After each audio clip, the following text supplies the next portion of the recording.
A young girl named Iris narrates the story of her past life that she used to be a saint, but after being backstabbed, she reincarnated as an Arlaune, and now she shall quietly live the life of a plant, photosynthesizing all day. Iris is seen dozing off peacefully when she wakes up in astonishment that she is still alive. She then realizes that she is not dead yet because she is the strongest saint in the whole kingdom after all. Even though she was betrayed and swallowed by a plant monster, she didn't give up and kept casting recovery magic while in its mouth and managed to pull through. But she remembered being cut into pieces and fed to the monster. Iris is super delighted to be alive and wants to get out of this place as soon as possible. To her humiliation, she finds out that she has no clothes on as her clothes were melted by the digestive fluids. She then glances at herself fully and gleefully notices that she is on top of some plant-type monster, like one of those from the Monster Encyclopedia. Out of curiosity, Iris pinches the blooming flower surrounding her and she feels as if she has been touched. She registers in full astoundment that the plant has become a part of her body, and that she has transformed from a human into a plant monster or an Arlaune. Firstly covers herself up with the help of the sepals surrounding her. She then reminisces about her past, that she was born as the second daughter of a duke from the Gardenia kingdom, and since she happened to have the strongest holy magic at that time, she used it to defend the kingdom.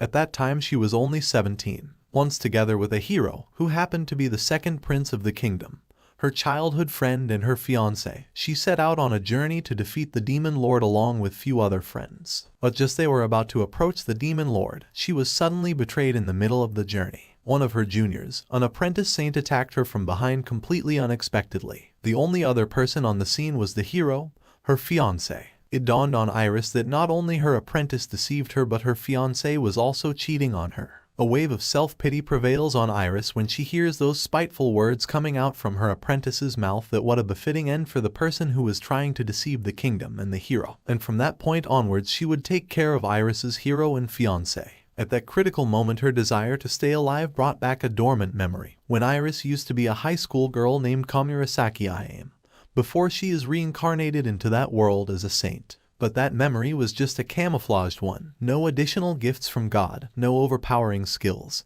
but just an ordinary memory. So she feels that there is no point of remembering that mundane life. She can only recall particularly a few memorable moments from her high school life, those in the fact that she was an otaku. Iris suddenly feels gooey stuff coming out of her chest and realizes that it is nectar. Not only that, but her tears have also turned into nectar. She decides to test whether nectar is coming out of other places too, and finds out that even her saliva consisted of nectar. It seems that if she concentrates enough, she can control where it is coming from. The taste of nectar felt very sweet, just like honey. Iris only wants nectar coming out of her mouth and not from other places. She calms herself down and ponders that there might still be a way to turn her back into human. As long as she doesn't give up on living, good things will surely come her way. And for now she can relax. Out of the blue, an abnormally large-sized bear having a horn approaches her, and Iris knows that it is a lawbar whose claws are sharp enough to chop off massive trees. Its jaws are said to be so strong that they can crush a soldier's armor. She predicts that the arriving lawbar is just a youngling, and it is probably attracted to her sweet nectar. Iris is terrified when she spots the lawbar heavily drooling over her, and cannot think of that thing licking her all over. But no matter how much she wants to escape, she is unable to due to her fixated position. She wonders in agitation who set this game on the nightmarish mode and how she is supposed to get out of this whole situation. As the bear is slowly trudging towards her, a terrified Iris ponders that Arlaunes aren't particularly strong, but they are known to lure animals and humans by their sweet nectar and swallowing them. Iris studies that the only way to stop the bear are the vines growing from her body. She immediately thrusts her long vines to ward off the bear. The vines thrash the bear from all angles, but the bear doesn't give up and continues trotting towards her. Suddenly a memory of her being Iam strikes to her when once she went out for fishing and how she created a bait. Immediately Iris puts some nectar on the tip of her vine, attracts the bear with it, and as soon as the bear rushes towards the nectar-filled vine tip, Iris lassos the vine around it, tying down the bear completely. The bear loses its marbles on seeing the nectar that it begins to chomp hungrily on the vine, which doesn't actually hurt Iris, but certainly she is horrified. She knows that they don't bleed, but the vines are sending pain signals to her brain. As a result, some purple dust comes out of her and knocks down the bear, and Iris registers that the purple dust is actually poison. The delighted Iris feels more confident. Now she has to think about the already slayed bear. Suddenly she feels hungry and malnourished as she has moved around a bit, and her natural instincts are telling her every bit to devour that bear. But somehow her human side is rejecting the idea. But the plant monster wins. A vine pulls the bear towards Iris' big-bellied plant body, and down the naughty bear goes into the rack of massive canines and incisors all set to be emulsified. After ingesting the whole bear, Iris declares that she is no longer a human being. She knows that she wouldn't be able to show herself in front of her parents like that, and if that deceitful hero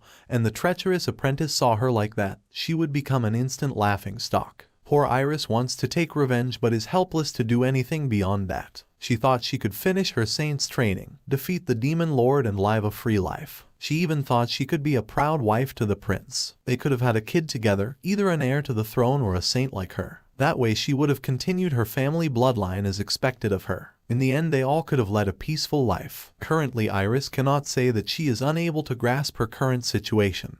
There is one big reality she has to accept, that now she is a plant monster that desires water, sunlight, and food. With that a stray reindeer comes her way, and she immediately vines it up and swallows it. Iris makes peace with her life that now she will live a life of a plant monster, quiet and reserved like a decorative flower. It can be seen that a poor little bunny is shivering in terror in front of Iris. Iris sweetly tells it not to be scared as she is just a pretty flower, and then within seconds captures it through her vines and plop it inside her cosmic jagged mouth. There are no people in this forest, so the only creatures she sees are animals that cannot understand her. Iris has nothing better to do, and that's why is bored with her life, so she is trying her best to learn about the surroundings. She remembers that in her first life as Komurasaki Iame, she had already heard about Alraunes, and she had also read about a similar plant in a book, but that was only a story though. Iris had read about mandrakes, belonging to eggplant species, and in fiction they are known for their high-pitched screams when pulled out of the ground.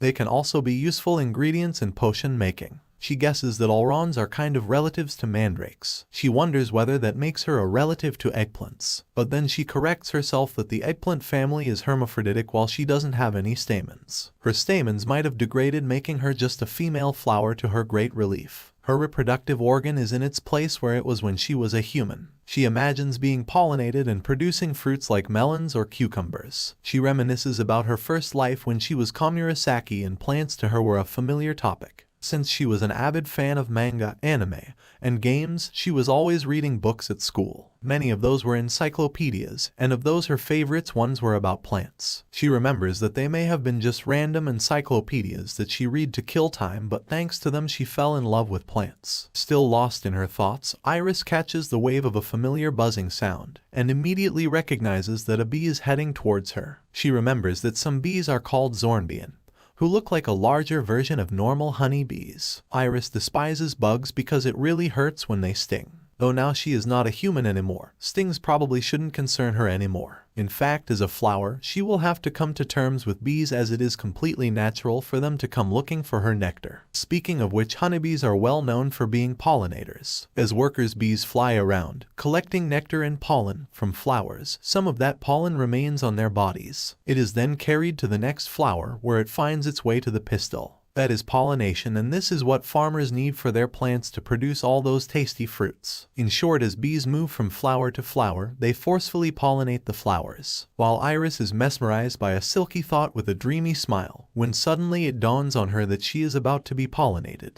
She becomes hysterical as she doesn't want to get pollinated by a completely random unknown male flower. She waves her hands frantically in order to ward off the bee. She reasons that she is not some promiscuous flower and will protect her chastity at any cost. As the bee soars towards her, Iris tries to catch it with her vine, but the bee is very nimble and dodges Iris every time. The gigantic bee snaps off the vine and comes ominously close to Iris. Iris uses her purple pollen dust as her last move, but unfortunately that doesn't work on the bee. Poor Iris is agonized by her injured vine and wishes that only if she had her saint magic, she would have cured herself instantly. Suddenly she realizes that she hasn't yet checked whether she still has her magic or not. Iris casts her light Bajin magic, but alas, she is greeted with nothing but silence. She then tries recovery magic for healing purposes and touches the affected vine.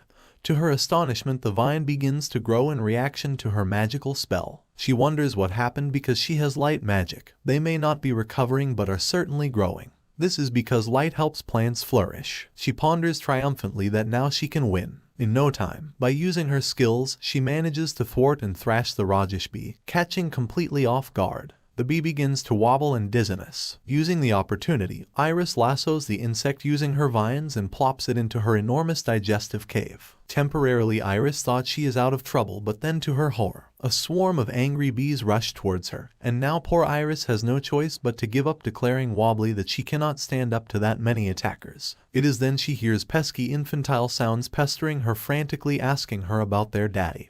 And Iris hears herself telling her offsprings that she has no idea of the whereabouts of their daddy. Struck by a bolt of lightning, Iris immediately composes herself and vows that she cannot let that happen to her no matter what. She covers herself completely in a jungle of vines to protect herself, and it can be seen that she is completely out of reach to those rascal stingers. Iris knows that she can win this battle through endurance and protect her chastity. Iris can hear random chewing sounds and wonders how long those nectar addicts will chomp on her vines. Hours pass by and still the same situation. The bees are not ready to give up, and an exhausted Iris is thirsty and debilitated. Even her magic is starting to lose its effectiveness. A feeble Iris still thinks she can fight with them like this, as even if one touches her she is done. She knows that she cannot strike all down like the previous one. Her brain begins to run its horses about how Iris can make all of them leave without touching her. It strikes her out of the blue that bees actually want nectar from her in the first place. So instantly she places nectar on the tips of all of the vines. The bees slurp the nectar and soar away, leaving Iris thoroughly relieved.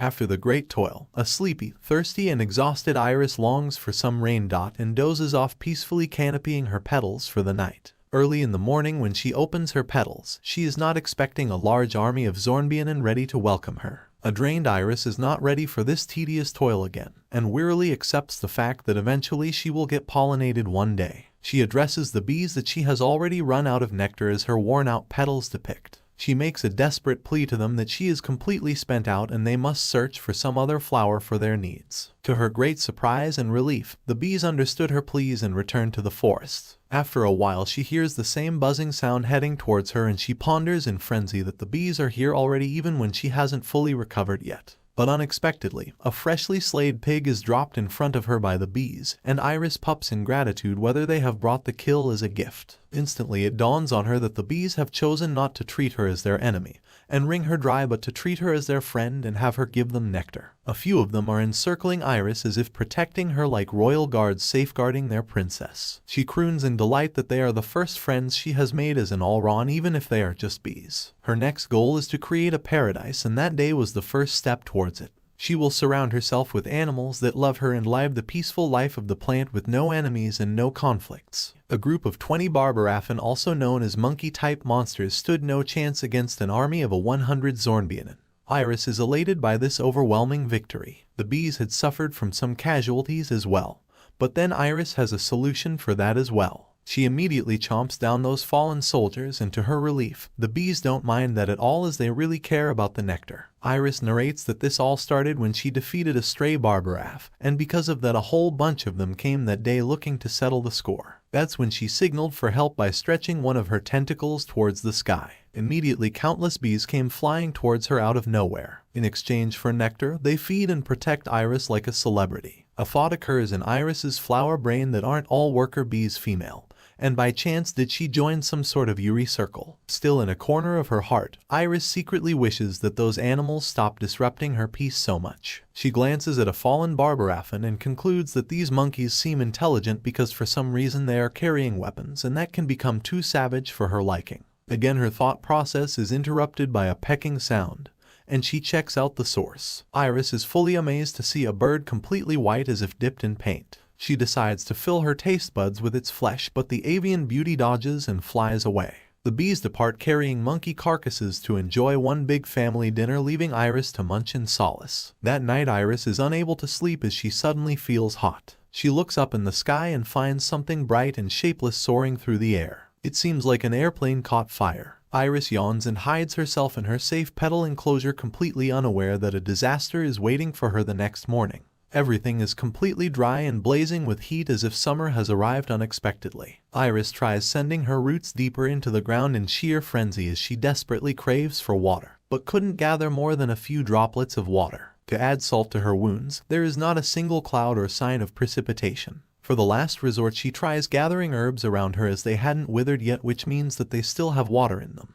The smart and considerate bees have stopped coming for nectar temporarily due to her water woes in this scorching heat. Poor Iris spent her time counting days for the next rain, but the drought continued. At some point she reaches her limit and begins to freak out, screaming violently for a cool drizzle. She seriously regrets that had she known a time like this would prevail, she would have definitely learned some rain prayers. The porcelain bird trots around her again, and Iris feels that she has seen it a lot recently. She longingly envies the bird for its ability to soar anywhere it wanted, and she dearly wished to be a bird. It innocently stares at Iris with a slightly tilted neck, and this literally freaks out Iris, who begins to scream maniacally at the naive nestling, whether it has flown all the way to her in order to pick a fight with her or it is just enjoying seeing Iris suffer as her beautiful petals are about to wilt. Iris threatens to eat it as that might provide her with some hydration. She hoists her feeble vine and chases the bird. However, the bird flies away, splashing some droplets of water on Iris as if it has just taken a bath. Iris gets some relief because although it wasn't much, but at least she got some water after a long heat spell. Out of sheer gratitude, Iris resolves not to swallow the bird yet. Although she was spared from the worst, still the water wasn't enough. After a week, Iris's content prayers are finally answered. The same sparkling aura that she saw when the drought started soared across the sky above her once again. It flew in the direction of the demonic domain, a mountainous area where the demon lord's followers dwelled. Neither the demon lord nor the fact that those mountains should have been her next destination had anything to do with her current situation, as it's not something a plant has to concern with after all. Iris is really curious about that flying sparkling thing, but she knows her limitations. So instead she just focused on the rain clouds that she hasn't seen for a month. Her petals are drooping, her leaves have started to crack, and her vascular bundles are wailing. Her endurance pays off, and soon it's bucketing down, thoroughly refreshing Iris to the core. Indeed, that is the best day of her life. She feels like an all-powerful princess of the forest. Sadly, she couldn't bask in that glory for long as the bees brought along yet another creature. It is a horrendous, shrieking, flowering plant wailing continuously. An overwhelmed Iris begs the bees not to leave that terrifying thing with her. She wonders whether the bees collect nectar from that manator as well. She becomes slightly apprehensive of the bees for taking revenge from her for not providing sufficient nectar to them. But she reasons to herself that she was in a critical position and had no other choice. On looking at the demonic flower with a ring of menacing incisors, she catches a hostile vibe from it, but then consoles herself that since it is also a plant, so they might get along well. So Iris hoists out her vine towards the diabolic flower in order to welcome it, but the latter chomps off her tentacle in reply. Out of the blue, Iris grabs the flower and uproots it, tossing it into her digestive cavity, and declaring that there can be only one princess of the forest. To her stupor, her body begins to experience some eerie changes, as she channels recovery magic into her vines to accelerate their growth. To her greatest shock, some buds begin to appear on them, and as watches miserably, manator flowers begin to bloom from those buds. She then picks up a nearby plant with yellow flowers and munches it down. To her delight, her vines are filled with bright yellow flowers. Unable to reciprocate the phenomena, she observes that whenever she eats some sort of plant or plant-type monster, she becomes able to reproduce its traits and abilities later. Iris renames that divine ability as floral creation. After that, she consumes all sorts of nearby plants and reproduces them on her own. After all, her future is quite uncertain. This goes on for some time when her solace is interrupted yet again. And this time it was something she had feared the most, a human. A treacherous guffaw echoes, followed by a manly voice that he would be gone for a while, the other one must continue his training.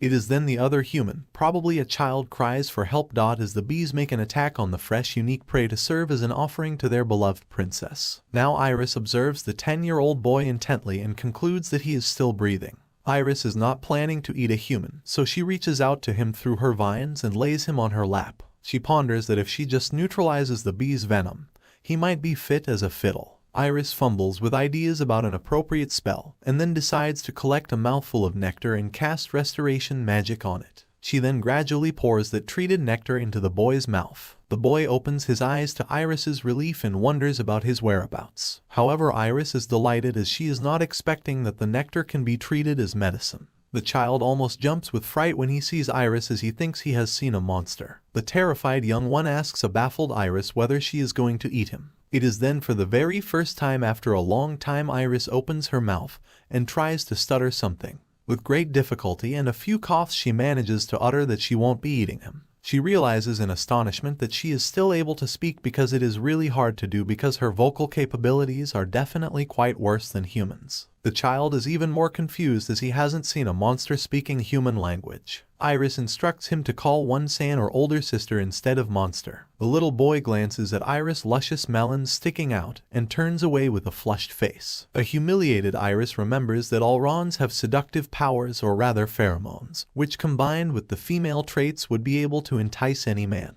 She keeps on thinking that luring a grown man can be quite embarrassing. However, if it's a child, she wonders whether the little boy is affected by her charms. Without thinking anything else, a mischievous Iris hugs the little boy. The little boy tells her that she smells really nice and sweet. It is then Iris spits out some gooey stuff to the child's disgust and tells him to taste it. The child obeys and begins to slurp it all in relish. Iris grabs the opportunity and asks the child about her whereabouts. The little boy answers that the place is the border between the Gardenia Kingdom and the Alliance Empire. Iris guessed that already because that was roughly where her journey as a saint ended. Next she asks about the current year, and to her astoundment, 3 years have passed after that unfortunate incident. Iris calculates that it has been a few months since she woke up as an Arlaune, which means that it took over 2 years for their bodies to fuse. She keeps on pressing the boy with more queries and he answered all politely. The boy informs her that he doesn't live in Gardenia and is just a passerby, so he doesn't know anything that happened 3 years ago. Iris then asks about the hero's fiancée, which was she, of course. The boy replies that he doesn't know anyone called Iris either, although he does know about the saintess that married the hero. He informs her that the demon lord hasn't been subdued yet, and he also hears that the saint isn't letting the hero go and overpower the demon lord. A pang of anger strikes Iris when she thinks of that crooked apprentice married to the hero for his riches and is now chilling at his palace. Iris just has this urge to get into her botanical gardens and teach her a good lesson. She expresses her desire to have legs to the little boy, who gets apprehensive by her sudden mood change. He hesitantly asks Iris whether he can leave, but Iris grabs him by the collar and refutes, asserting that he is going to stay with her. Iris feels that talking to other people is too much fun, and for this reason she cannot let him go away. She lures him by offering him some of her nectar. She keeps on force ingesting him with her nectar and within 3 days gets him addicted to it. Soon she comes to know that the little boy is called Armin. Both of his parents were killed by the demon army, so he is traveling together with his grandfather, who is apparently a great wizard. However, Armin cannot keep up with his harsh training. A nearby village asked his grandfather to exterminate monsters, and once he left, Armin ran away and got lost in the forest. Then the bees attacked him and brought him to Iris. Iris realizes why she is able to talk now. It is because of that mannator she ate the other day. That plant was making a lot of noise, so by absorbing it her body is able to produce sounds as well. Iris also finds a ring fruit in Armin's bag. They are very much delicious in taste, so by eating the fruit and acquiring its taste, she is able to regrow them. She feeds the boy Ringles and her nectar. She winks her eye and tells Armin that he should be grateful that she is an ex-human starved for some entertainment. If she were anything else, then he would have long been eaten by now. One day she tells Armin that she will train him about magic. She feels that if he was going through some harsh training, then he might be having some talent. Armin breaks into cold sweat and refuses to comply. Iris warns him that he will regret it one day, as during hard times, only magic protects one, and she can say that by her experience. Iris bribes him that if he trains she would give him more nectar, and little Armin complies immediately. So Iris begins and instructs Armin to focus mana at a single point. He must then convert it into an element, and then release it as a spell. Armin follows her instructions and poses intently as if trying to cast a binge-worthy spell. Iris points out that Armin isn't accumulating mana properly, and he should be able to use more powerful magic. She instructs him to take his time and imagine the flow of magic and gather it to one point. Armin tries and tries, and once he has reached the ultimate focus point, Iris forces him to reach and release the spell. Immediately a great spell is cast by Armin the debutante wizard, and Iris tells him to keep on training. Armin is stupefied and shrieks delightfully that he is able to cast Grandpa's wind magic. He adds that it lets him shape the air like a bird and control it from afar. An astounded Iris ponders that a powerful wizard like Armin's grandfather will actually exterminate her if he comes to know what she has done to his grandchild. Iris asks Armin to return to his village immediately. She urges him to forget about her and keep her identity a secret. A flabbergasted Armin yells on top of his lungs how he would be able to live without her nectar. Looking at his addiction, Iris decides to give him something that tasted like her nectar, and in this way he might return home. She decides to make some special nectar. She condensed it within her body so that it would melt easily. Also, the normal nectar melts away in the mouth anyway. Next, she casts super recovery magic on the nectar before condensing it into a solid ball. And so she ended up with a nectar marble chock full of light recovery magic. If everything works out, the recovery magic should prevent the marble from melting. Armin swallows that marble immediately. It would take a while before he goes into withdrawal. She urges Armin to return, but the brat asks for one more marble. However, after receiving the second one, Armin bids farewell to Iris. Sadness prevails on Iris after Armin's departure as she craved for human warmth which felt so nostalgic. She knows that Armin will reunite with his grandfather and return to his land soon. The nectar should last at least until then. She knows that after that he will forget about her and will never see her again. 10 days passed after Armin left, and then a humongous vicious black beast stood in front of her, drooling all over her. The villagers are paying gratitude to Otfried, Armin's grandfather, to help them in the middle of his trip.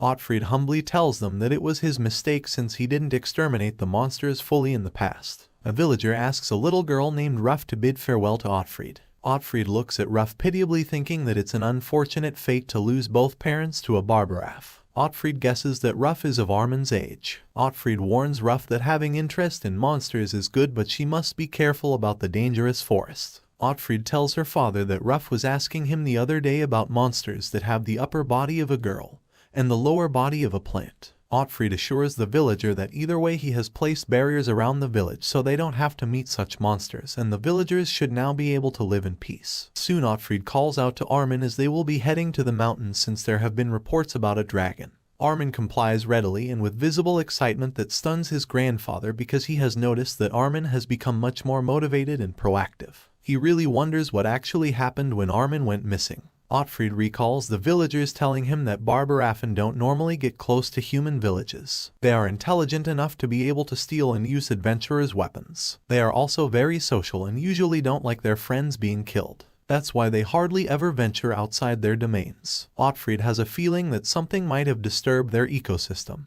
He has this eerie feeling that something peculiar is happening in the forest. Elsewhere, Ruff has climbed up on a tall tree and wonders whether Alrons are really that scary. About a week after that boy had left, a Holland wolf appeared in front of Iris. A Holland wolf, or a wolf from hell, is the most feared monster by the adventurers. The moment Iris sees that horrendous wolf, she knows it is on another level of the monsters. The wolf stares at her ominously and then trots menacingly towards her. To her surprise, the wolf just strolls past her and Iris guesses that it is the king of the jungle. Suddenly she hears severe rustling, cracking and crunching sounds. To her horror, those sounds seem to come closer and closer to her every second. Suddenly a fatally injured Holland wolf plops in front of her, and those horrible sounds continue wildly. In no time a prodigious creature appears from behind the trees, making those spine-tingling noises, and tears apart the wolf in one go. Iris begins to tremble frightfully as the epic monster is none other than the gigantic Lobar, almost 10 meters tall. Iris remembers that the one she swallowed was only 2 meters tall. The Lobar begins to devour on wolf flesh with great savor. The poor flower girl seems to have completely lost it when she engages in a sweet chatter with the Lobar, asking whether he is the father of that naughty little bear. The giant beast looks at her as honey toffee and his mouth begins to drool automatically. A terrorized Iris sends a rescue signal to the bees to come for her aid. But her signal is met with nothing but grave silence to her surprise. However, a single bee buzzes towards the Lobar and is miserably thwacked by the monster. It is then she has a horrifying realization that all bees coming to her rescue have been ruthlessly killed by the giant. A hapless Iris cannot escape because she is a plant, but doesn't give up. She decides to bite into the monster and let her pet manators loose on the Lobar, that begin to chew on his skin like some giant fleas. Next she turns her vines into solid wood and smacks heavily on the Lobar, but the only thing that giant feels is tickles. Iris knows that the Lobar is too thick-skinned for those vine attacks. Still, Iris knows that she has a trump card that is her powerful purple pollen attack, and she dusts the bear generously with that poison powder. To her great disappointment, that powder only managed to make that horrendous beast sneeze a little. She realizes that she needs more firepower as she knows that the purple mist should be able to take down that Lobar. Adding to her dread, a massive tree trunk breaks down and falls with a thud. Iris comprehends that the powerful mist ripped out a tree and threw it to her like a spear. Now her enormous bulb has a hole with all the digestive fluids leaking out. Poor Iris is in great agony, but she tries using the recovery magic to close the injury. Somehow that worked. Gradually the mist also gets cleared. But the real threat in the form of the great lawbar is still on her. It opens its giant cave-like mouth, thrusts out its meaty tongue and begins to lick her ferociously. Not only that, it uses its massive claws to tug and pull Iris to take her along for a full nectar supply. The lawbar manages to partially uproot her to her horror, and Iris concludes hazily that her dreadful end has come. Her vision is failing miserably, but still something tells her from inside that she doesn't have to die so soon. She has this urge to grow bigger, wants to make friends and leave her seeds in this world. All she wants is a peaceful life as a plant. She again lets her precious manators loose on the ground as Iris is not ready to wilt yet and puts up a fight. 3 years have passed since then, and the 13-year-old Armin is running away huffing and puffing hard. He ponders that his grandpa has become really old, so he will need a few days to catch up with him.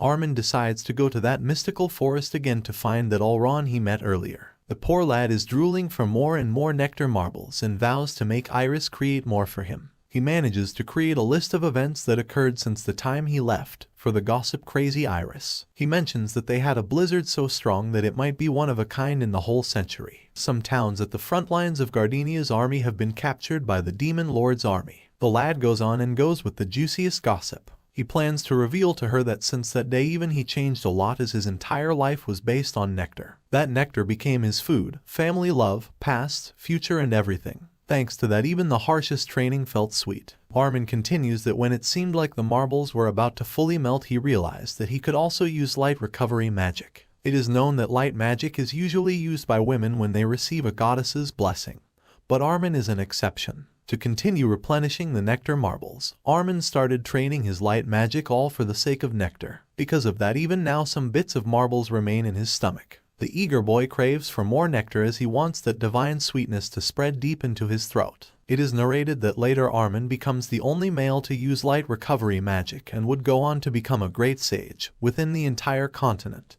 and is even popular with the Demon Lord. However, when Armin reaches the spot where he first found Iris, to his misery he spots endless pitch-black ground as far as the eye can see. The entire forest has vanished without leaving a trace, and the Arlaune is nowhere to be found. A bird is perched on a bush when a slithering tentacle wraps itself around it, and off it gets popped into the giant flower cavity. Arlaune's last wish was to live a peaceful life as a plant when Iris's body got merged with it. Even Iris had the same wish when she was mercilessly force-fed to that Arlaune. Arlaune compares itself to Iris, that they both are wild flowers and like weeds they will persevere through anything. The scene shifts to the time when Iris is being ruthlessly uprooted by that awful lawbar. Iris ponders that the root that still remains in the ground is called the taproot, and it is the thickest root she has that supports the whole body, and is currently her lifeline. By growing manators out of her vines and having them bite into the ground, she can anchor herself to the surface. In this way, she won't get plucked that easily. The lawbar begins to punch at her violently, and Iris knows that if she gets hit even once she would be knocked out dead instantly. The lawbar is trying to get rid of those manators. Iris keeps its focus on the manators so that it doesn't think about attacking her whole body. However, something strange happens to the papa bear, and it begins to sniffle and wobble bizarrely. She looks at him closely, and soon she spots that its left arm is injured, probably by the hollerwolf or maybe by the bees, plus she sprayed it heavily with pollen. She knows that Papa Bear's stamina might be at stake as well, so she can turn that war into an endurance battle. An exhausted lawbar gives up his violent tug-of-war endeavor and begins to lick up the nectar coming out of Ur's mouth. An agitated Iris wants to distract the bear with something other than her. She strains on her brain to find out about something more delicious and enticing than nectar. Something strikes her, and with great toil she manages to produce a nectar marble, and tries to entice the bear by wavering it in front of him. The super marble will not only replenish its stamina but will also heal its wounds. She manages to throw the bear off her body at least, and then tosses the marble towards the sky quite a distance away from her. To her dismay, the marble is grabbed by none other than the porcelain bird, who always has a weird timing of appearance. A frantic Iris begins to ponder that she doesn't have time to create another marble, and that if that stupid bird swallows the marble, then Papa Bear will come for her again. However, the bird begins to swoop and dive in front of the bear, and then soars away. The bear rushes towards the forest, and frenzied Iris releases a sigh of relief. She is still glad to be alive, and although her face got licked rather rashly, she manages to remain pure. Suddenly it sinks into her that the white bird won't be able to ditch that lawbar. She then wonders about that porcelain bird who has helped her get through difficult times like it did her during the drought. Sometimes she has seen it perched on a tree branch staring at her from afar, circling her provocatively, and then leaving. She is certain that the unfortunate nestling might have been captured by now. However, the bear is still chasing that bird throughout the forest, and once the bear has reached a safe distance from Iris, the bird drops the marble toward the bear. Ruff talks to herself about Iris and what a defenseless creature she is and cannot be left alone. Ruff thinks that she needs to watch over her as after all Arlaunes cannot live without her help. Ruff was 6 when one day her whole life was flipped upside down. She learned black magic, gained the ability to fly, and transformed into an animal in exchange for her hair color and her peaceful life. A squad of witch hunters came for her and her parents, and they fled, going from one place to another. At last, they settled in a village near Gardenia's borders. Though she had become a witch, she had loving parents and they were all living happily together. But that peaceful life didn't prevail longer. Anger pangs shot through her and Ruth set out to take revenge. But as she was flying in search of the monkey monster that made her an orphan, she discovered a lady, unlike anyone she had seen before, as her beauty was dazzling. However, when she looked further down, she realized that this lady wasn't completely human, as her lower half was a plant. As Ruff descended to the ground to give one final peck to the dead monkeys fallen on the ground, Ruff watches the plant monster who avenged her parents with great awe. However incredible she was when she snapped out at Ruff with a tentacle, the porcelain bird realized how dangerous Iris was. Ruff vowed to herself that she would stay out of that place in her human form. From that time onwards, Ruff used to visit Iris whenever she had time. Ruff was the one to provide her with water when Iris was going through that dreadful drought. Ruff also witnessed Iris brainwashing some innocent boy, depicting how threatening monsters are. Ruff also narrates the time when the great sage Otfried passed through the village, and then she learned through him that such plant monsters are called Arlaunes. One startling thing about Iris was that she was able to speak to that boy, as usually monsters are unable to converse. Ruff keeps on being kind to her in a hope that one day Iris will open her heart for her. Ruff finds her special and has never been as proud of anyone before. Ruff decides to take care of that talking flower who cannot move on her own. Meanwhile, rain has started to pour on a gracious Iris who is getting all mucked up due to that disgusting bear smell. After the downpour has thoroughly cleansed her, she started thinking about what will happen next. She knows that she has bought some time with that marble, but the bear will strike again someday, and at that time things might not go smoothly. How desperately she wishes she could leave that place but cannot hide or move herself. She complains about who put her life on the hard mode. Once it is stopped bucketing down, Iris encounters a peculiar plant. She observes that it has a mycotroph, an oddball of the plant world that can live underground. These plants live in symbiosis with fungi and get their nutrients from them. These plants are not visible on the surface, as they spend their lives underground where they have plenty of water and no natural enemies. Iris remembers that this plant resembles the one she had read about in the encyclopedia when she was in high school. The plant is called Rhizanthella, or an underground orchid. That plant is somewhat peculiar because instead of fungi, they get their nutrients from the roots of nearby trees via fungi. In other words, the mycothrope near her is actually infecting her roots. Iris immediately uproots that intruder and digests it, claiming the Rhizanthella's powers. Now she feels secure because even if Lawbar arrives, she can easily camouflage herself underground. Alas, if only things were that simple. Consuming just one orchid provided her with a little power, as now she can only dig her vines a bit in the ground and even live off on fungi for some time. With nothing better to do, Iris begins to dig holes, and then suddenly that bird Akaruf shows up carrying a flower in its beak. Iris remembers that it has been only a few days since the Lawbars incident, and it seems that the bird got off its clutches quite safely. She guesses that since that horrendous bear hasn't showed up again, it looks like the bird has actually given it the marble, but Iris doesn't care anyway. Suddenly she has an idea. As soon Ruff begins to land near Iris, the latter decides to punish the naughty bird for stealing the marble out of her hand and annoying her. Besides, she has always found that bird quite mouth-watering. Iris whips out her vine towards Ruff, but the latter casts her flight magic and manages to escape in time, otherwise she would have definitely become Iris's fodder that day. Ruff thinks that Iris is really terrifying. Meanwhile, Iris is really disappointed when she sees her sumptuous feast fly away. Then she checks out the flower the bird dropped and immediately recognizes the rot rose. The flower has thorns on its stem and is basically a standard rose. She takes a big whiff of the rose. Iris can only think of one reason a wild bird would be carrying this in its beak, and that is building a nest. Immediately Iris sinks into depression that the birds will fall in love and eventually build a cozy nest for themselves, while she would be standing here loveless for the rest of her life. Her mind flutters towards the hero and that deceitful apprentice who might have gotten a child or two by this time. Meanwhile, she has to take precautions not to get pollinated by random flowers. She delves deeper into the mire thinking that she doesn't have a home or a family. She clenches the rose and keeps on smelling it. She registers that there is nothing fun to do and her life is a constant struggle. How she wishes she had a partner with whom she could have shared her woes. Out of frustration, she snacks down on the rose and feels that she cannot even sense its taste as all food seems the same after digestion. She then decides to pull out the vines out of the ground and to her bewilderment, some slithering snakes pop out instead of the vines. The treacherous reptile opens its mouth showing sparkling fangs filled with venom,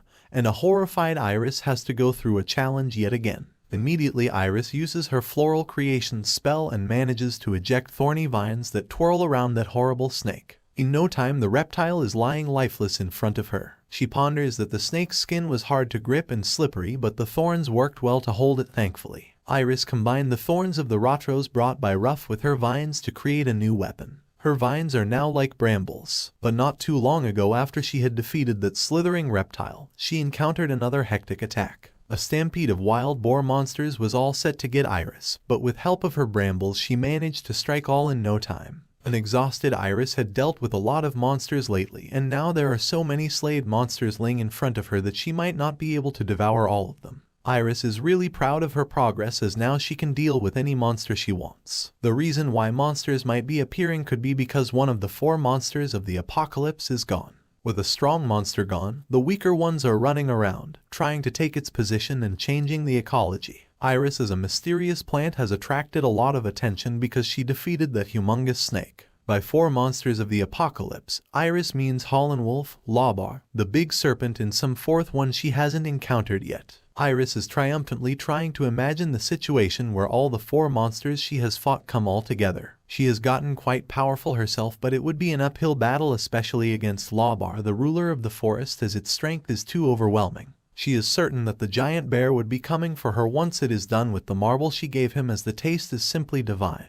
A month passes by since her battle with Lawbar, and that's when she finds a couple of love Lawbars trotting towards her to her perturbation, as she doesn't want to get licked again. She knows that she would run out of the nectar and wilt. She decides to fight back and starts with a small and nimble bear wife. She coats her vine tip with some nectar and decides to have some fun. She throws that vine towards the bear, announcing that 1 round of nectar is on the house. The lady bear hungrily rushes towards that treat, completely unaware that she will be falling in a trap entanglement of brambles. Iris took her toxic pollen and infused the vine thorns in it. The poisonous brambles begin to squeeze tighter around the bear. Iris reasons that not many enemies would be able to withstand the toxins entering their bodies in so many spots at once. Once the wife bear has been taken care of, now it's time for the hubby bear. Immediately the vines encircle around the male bear, gripping him tightly. However, the male bear is stronger and swiftly snaps open the vines with a little tussle. Next, Iris throws some ring fruits towards him that are filled with her nectar but somewhat ingested with the pollen. The bear gluttonously chomps down those ringles, but nothing happens to him.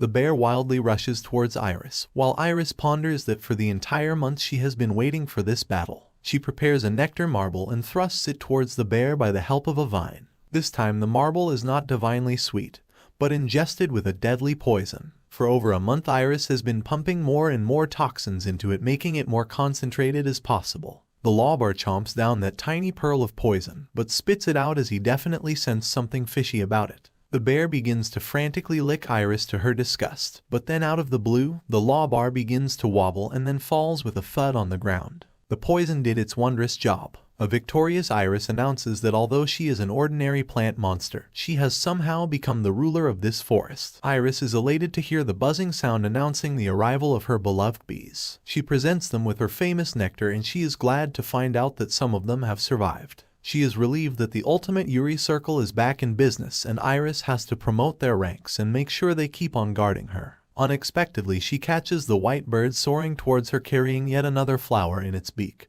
The avian beauty twirls around Iris and tosses the flower towards her. Iris wonders whether the bird is making fun of her. Last time Iris thought the bird was carrying that rose for its nest, but while small branches make great nest materials, flowers are only good till they wilt, so basically Iris jumped to conclusions in this regard. Still, Iris wonders about that strange bird. A gust of chilled air swipes across Iris, announcing the arrival of winter. Iris realizes that she has been getting less sun lately, and the animals are sleeping, so she has less food as well. Iris is feeling lonely because even the bees hide in their hive during winters and will be out in the spring. The only creature that is her frequent visitor and well-wisher is that strange white bird. The bird perches on a nearby tree branch and begins to chirp merrily while rustling its feathers. It stuns Iris because she has never heard this bird sing or make other noises. Iris is also longing for a chat buddy, so she calls out to the white bird and asks it to croon a melody. The bird stares at Iris as if asked to pluck stars from the sky. After a long pause, Iris understands that she doesn't expect a bird to comprehend her. She apologizes to the bird for the unnecessary chatter because she is really bored. The bird chirps to Iris's excitement, but somehow its choir doesn't sound music to ears. Iris guesses that the bird skipped its singing lessons. Iris is full of sympathy for the bird as even she cannot converse well as a plant. Jaded by the prevailing silence, Iris asks the bird to chirp for her again. When the bird lets out a sound, it actually seems more pleasant than before. Iris pats on her back for being an expert voice coach, but she wonders why did the bird respond and can it actually comprehend what Iris is trying to say. The bird flaps her wings and takes off to Iris's misery, who begs for the bird to stay. Iris has actually gotten used to that strange bird's visits. The next day, Iris has another white visitor, the feathery snow, which is blanketing everything within its reach. Iris is perplexed because she might shed her leaves. She fears what if she is not an evergreen plant. She ponders that if she was a gymnosperm like a conifer, she would have been all set for the winter. However, Iris is an angiosperm and a close relative to eggplants. She is also a monster, and there is a possibility that monsters may not shed their leaves. She resolves to find a way to keep her leaves throughout the winter. She triggers her brain again for some binge-worthy ideas. She knows that all wild animals would be hidden in the snow, and she already ate all the scoundrels that had attacked her, including the labor and his beloved wife, so she cannot get more food. She would love to know whether she is winter-proof, so when she spots the white bird, she makes a request to bring her a flower. The flowers that still grow outside at this time must be winter-proof, and unfortunately there are no such flowers in her vicinity. Silently the bird takes off, but the next day it brings Iris to what looked like a Christmas rose. Such roses are known to survive challenging temperatures as low as -15 degrees. She still feels somewhat cold, but after ingesting that flower, Iris feels a lot better. She graciously thanks the bird for its kindness. Her peace didn't last for long when an unwanted visitor came knocking on her door again.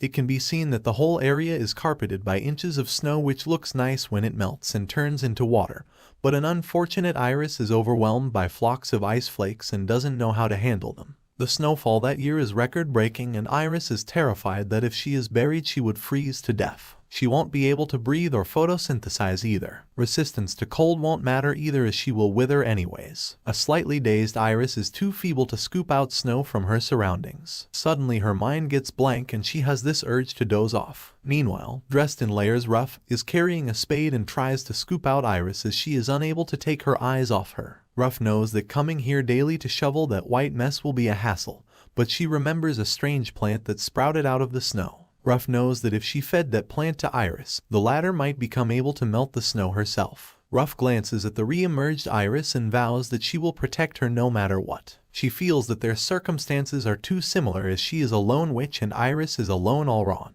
People despise both witches as well as monsters. Plus, after Ruff's parents passed away, Iris has become the most important person in her life. Ruff feels that now she owns Iris regarding the effort she has put into her. Meanwhile, Iris awakens and is stupefied to find that the snow around her has melted away. Suddenly she spots the white bird flying towards her and dropping a skunk cabbage on her lap. These cabbages can produce 20 degrees of heat and easily defrost away the snow. Now only that, the softened snow provides fresh water to her roots, and Iris feels as if she has been rebooted. She wonders whether that white bird dug her out of the snow, but the idea seems impossible to her. She then secretly thanks her mysterious savior. However, Iris resolves never to try to eat that saintly bird again. Meanwhile, Ruff also hopes for the change of heart on Iris's side. Iris hopes for a new beginning as spring is about to land on her paradise.